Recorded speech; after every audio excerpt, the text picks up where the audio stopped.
Au fur et à mesure que le temps passe, le problème appelé chargement hors parc prend de la dimension au Bénin.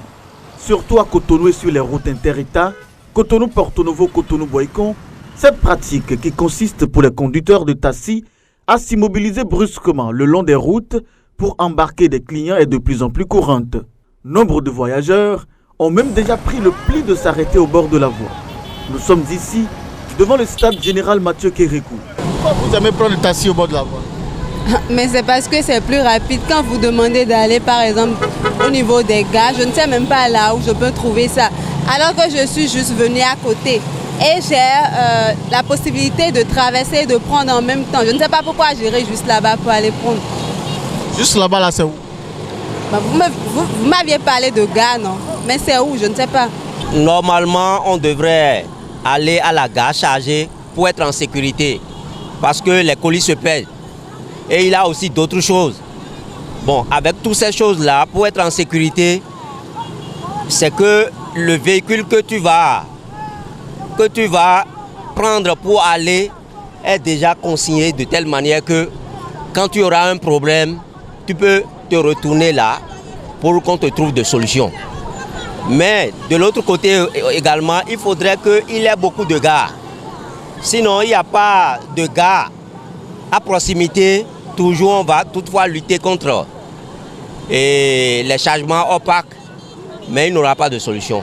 L'absence de gare routière pour ces transporteurs à Cotonou se trouve être le fond du problème du chargement de passagers hors parc. En fait, ça demande de parc. Il y a des gens Paris qui ont dépassé 5 ans. Au final, il y a d'autres flèches de talent, maman parc. La difficulté que nous avons est que nous ne disposons pas de gare routière pour l'embarcation et la débarcation. On nous a déménagé du parc du marché d'Antokba depuis plus de 5 ans. Cet emplacement est vide jusqu'à ce jour et les gens viennent là pour soulager leur vessie.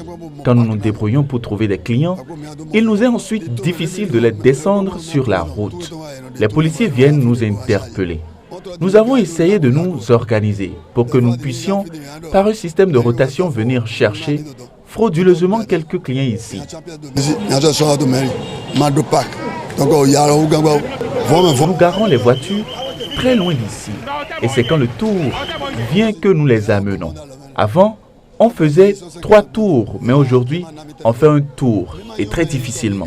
Le problème continue parce que nous n'avons pas de parc et nous ne savons pas à qui nous confier. Ce n'est pas le difficulté d'aujourd'hui pour nous, c'est les gares routières qui n'existent pas. C'est ça qui est les principales difficultés qu'on a aujourd'hui. Dans le transport, on n'a pas de gare routière. Moi qui suis ici maintenant, les voitures sont là. Ma voiture est déjà à Saint-Michel. J'ai garé jusqu'à Saint-Michel, je ne sais pas ce qui se passe là-bas. Il y a des fois où tu serais en train de réclamer ton tour. Les policiers amènent des cartes pour ramasser les voitures ailleurs. Parce qu'il n'y a pas de là où garer les voitures et rester à l'aise. Nous ne sommes pas du tout à l'aise pour faire le changement. C'est devenu notre casse-tête.